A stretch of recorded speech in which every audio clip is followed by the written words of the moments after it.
My daughter came home in tears after being invited to her grandparents' Christmas gathering. Her distress was palpable as she silently handed me a wrapped gift.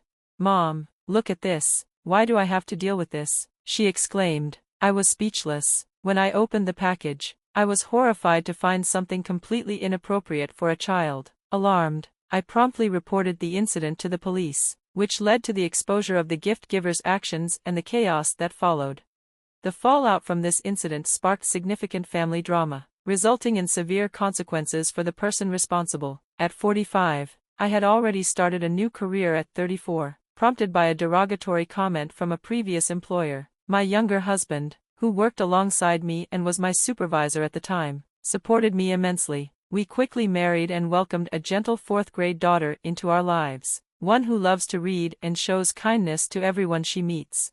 However, my relationship with my sister-in-law has always been strained. Although I get along well with my in-laws, she disapproves of our age difference and often mocks our swift marriage. Her hurtful comments about my age and the physical changes I experienced during pregnancy stung, but I tried not to let them affect me for the sake of my peace of mind. Her attitude only changed when she had a quick wedding herself and moved away, which reduced our interactions and spared me from her barbs. This shift allowed me to focus on embracing motherhood. The birth of our daughter, though difficult, was a joyful milestone, and my husband's unwavering support and kind words were instrumental during that time. When I first heard our daughter cry in the delivery room, the gratitude and acknowledgement from my husband brought us both to tears of joy. However, just 5 months after our daughter's arrival, my sister-in-law had a son and resumed her visits to our home, each lasting about an hour. It seemed her aim was to draw unfavorable comparisons between our children and make disparaging remarks about my age, suggesting it negatively affected my daughter. She even claimed my daughter had wrinkles compared to her baby's smooth skin. I was astounded by her audacity as I adjusted to the challenges of new parenthood. She would show up empty-handed, taking diapers and formula under the pretense of needing to avoid running out, as if it was her right to do so.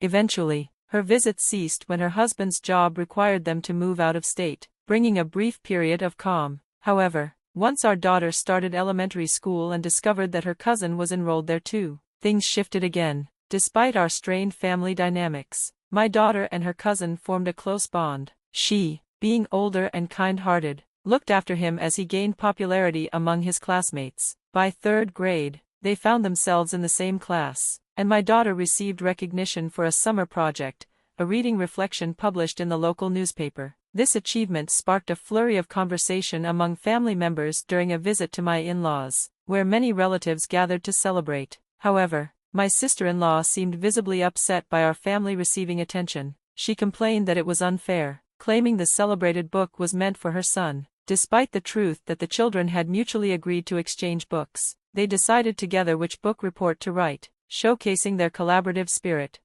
This incident revealed the children's ability to share and support each other, starkly contrasting the misunderstandings and conflicts among the adults. My nephew preferred the book my daughter had read first, and she graciously allowed him to choose it. When I recounted this story, my sister-in-law falsely accused me of writing the award-winning reflection for my daughter, perhaps recalling my enjoyment of writing novels in college, a fact she likely learned from my husband. Unbeknownst to me, she was also spreading malicious rumors at the school, suggesting that I had used personal connections to gain an unfair advantage for my daughter's submission. The spread of these baseless accusations deeply saddened my daughter, making her lose interest in reading, her once beloved pastime. That was the last straw for me. I couldn't stand to see her so disheartened, not just because of the false allegations against me, but because she had become a target of cruel gossip.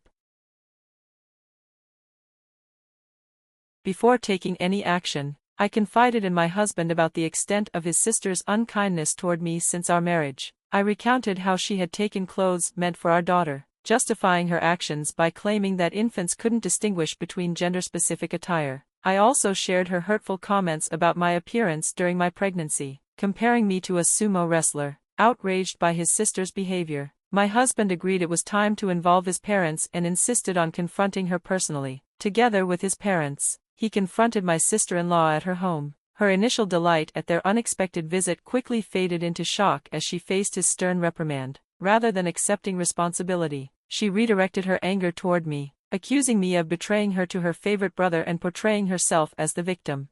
At first, I answered her phone calls, mistaking them for attempts at reconciliation. However, it soon became clear that she was only venting her frustrations. Eventually, I decided to set her number to go directly to voicemail, effectively shutting down our communication. After about 2 weeks, her calls ceased, and while I initially thought she had lost interest, I later discovered that was not the case.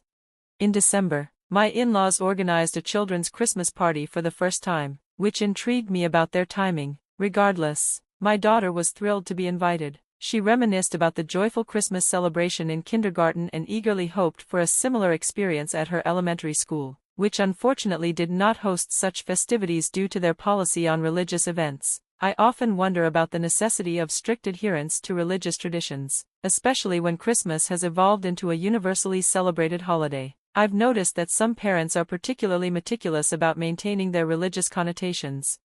For the past 2 years, my daughter and I had embraced the festive spirit in our own way, celebrating Christmas quietly at home. She loved the gift exchange, which became the highlight of our celebration. This year, however, my in-laws suggested a modest budget of $11 for the gift exchange at their Christmas party. Excitedly, my daughter and I ventured to a nearby shopping mall, where she chose one of her beloved picture books, eager to share its joy with someone else. On the day of the event, present in hand, she set off for my in-laws' house, just a short bus ride away. After informing my mother-in-law of her arrival, she kindly offered to pick her up from the bus stop. A call from her later reassured me that she had arrived safely, allowing me to momentarily set aside my worries. However, that peace was short-lived. Just 50 minutes later, the unexpected sound of the front door opening on a weekday startled me. My husband was at work, and I was home working remotely during my daughter's winter break. The sight that greeted me was heartbreaking. My daughter sat by the entrance in tears, handing me a gift-wrapped bag. Her expression suggested that whatever was inside would explain everything. I found a newspaper with my daughter's reading reflection torn to shreds, accompanied by a menacing card scrawled in red ink. It contained a warning about the dangers of becoming too arrogant, alongside a mutilated stuffed animal that had been disfigured and stained with red ink to resemble blood. This disturbing display was far from a harmless prank. When my daughter revealed that my sister-in-law was behind this unsettling gift, I was left in shock. The party was meant to be a joyful, child-focused event, with an understanding among the adults to avoid personal gift preparations. Despite not attending the party with my daughter, I was horrified to learn that my sister-in-law had been there and had chosen to target my child. Had my mother-in-law been aware of her daughter's presence, she surely would have informed me, as she always insisted we communicate any issues regarding her daughter. This breach of understanding left me disheartened, highlighting a deliberate attempt to inflict harm on us. Unbeknownst to my mother-in-law, after my daughter returned home upset, I reminded her to tell her grandmother about the incident. However, before she could speak up, my sister-in-law's husband intervened, claiming that he hadn't called for her and that only children linked to missionary schools were welcome. Confused, my daughter asked what a missionary school was, leaving me at a loss for words. Recently, a relative had been accepted into a missionary school, which had sparked plenty of discussion within the family. My sister-in-law's son attended a missionary kindergarten, and we had heard stories about relatives unaware they were connected to such institutions until enrollment. In contrast, we had chosen a local kindergarten and public elementary school for our daughter. It seemed my sister-in-law was seizing another opportunity to belittle my daughter. Distressed by the threatening gift, I hurried to the police station, insisting on the seriousness of the threat. Although the police were initially reluctant to intervene, treating it as a family matter, a female officer recognized the situation's gravity. She understood that threats and violence within families are indeed reportable offenses and empathized with our fear. She assured me she would visit my sister-in-law to issue a warning. That evening, when my husband came home, I recounted the day's events. Outraged, he condemned his sister's spiteful actions and reached out to his parents, who were hosting the Christmas party but claimed ignorance about what had happened. They speculated that my sister-in-law might have snuck in through an unlocked back door while my mother-in-law was preoccupied with other duties, leaving the party in the hands of younger family members. Following the police officer's warning, my in-laws, disturbed by the prospect of criminal behavior, arranged a family meeting to discuss the matter. At the meeting at my in-laws' house, my sister-in-law and her husband arrived late. She appeared displeased and unapologetic about the police involvement. while her husband seemed completely unaware of the meeting's purpose. The situation underscored the seriousness of the issue and prompted a collective family discussion on how to move forward and address the underlying tensions. When my sister-in-law's husband finally learned about his wife's actions toward our family, his shock was palpable. He had been completely oblivious to the situation until then. He offered his apologies to us, appearing genuinely remorseful, a stark contrast to my sister-in-law, who remained defiant and unapologetic. Her claim that the police's failure to arrest her indicated her innocence left everyone speechless, highlighting a level of denial that was hard for us to comprehend.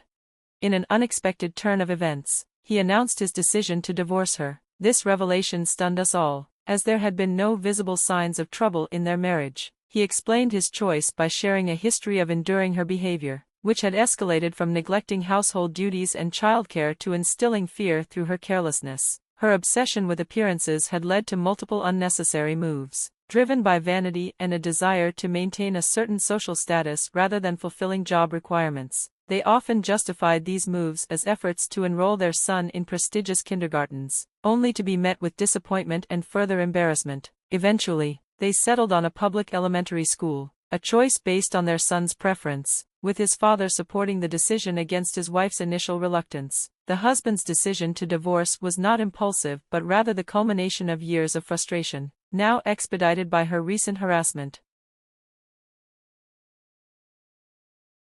Caught off guard by the divorce announcement, my sister-in-law made a half-hearted attempt at an apology, desperately trying to backtrack by claiming her actions were just jokes or pranks. However, the seriousness of her behavior, particularly the hostile message directed at a child, transcended any semblance of humor. Such actions, which could instill fear even in adults, were indefensible and revealed an irreparable breach of trust within the family. I confronted her directly, emphasizing the gap between her actions and the instincts expected of a nurturing parent. Being a parent doesn't automatically grant you parental instincts, I pointed out, suggesting her behavior was far from what anyone would anticipate from someone in that role. My husband, witnessing her tears, firmly told her that crying wouldn't solve anything. At her age, she should not expect sympathy to absolve her of her wrongdoings. Yet she persisted, weeping and denying any culpability, even questioning why she was being singled out for blame. She implied that the family's disapproval was rooted in my marriage to her brother, as if the issue lay with me being older rather than her actions. Her lack of awareness regarding the severity of her behavior left us all speechless, particularly my husband,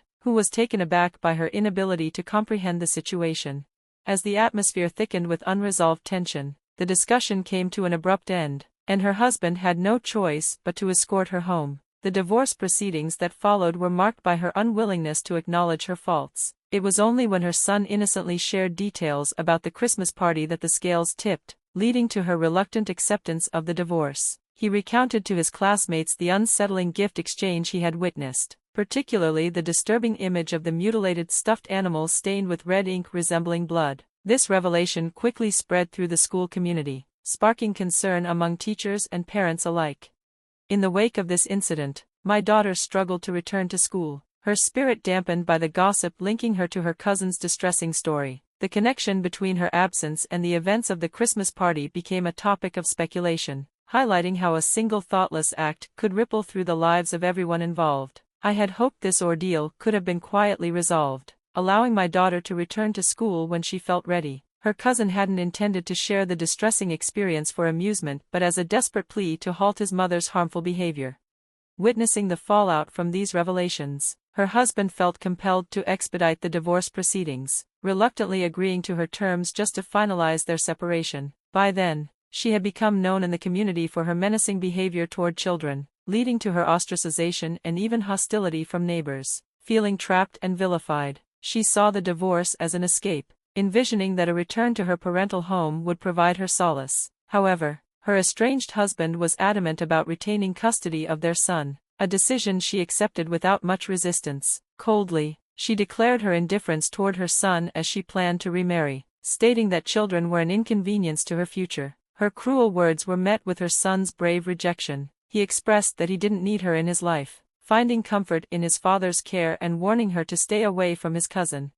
Her situation deteriorated further upon returning to her parents' home, where she was denied entry, leaving her to confront the consequences of her actions alone. This downward spiral led her into precarious situations to meet her basic needs, accumulating debt from unsavory sources, and ultimately, she vanished from our lives. My husband and his parents chose not to file a missing persons report, accepting her absence as a resolution. In the aftermath, my daughter gradually regained the confidence to attend school, where her cousin remains a supportive presence, promising to look out for her. This challenging period unexpectedly strengthened the bond between our families, particularly with my former brother-in-law. As we unite in support of the children, my in-laws have wholeheartedly embraced both grandchildren, stepping in to provide care and support in my sister-in-law's absence. With her out of the picture, our family has found peace, fostering a strong, trusting relationship free from past tensions.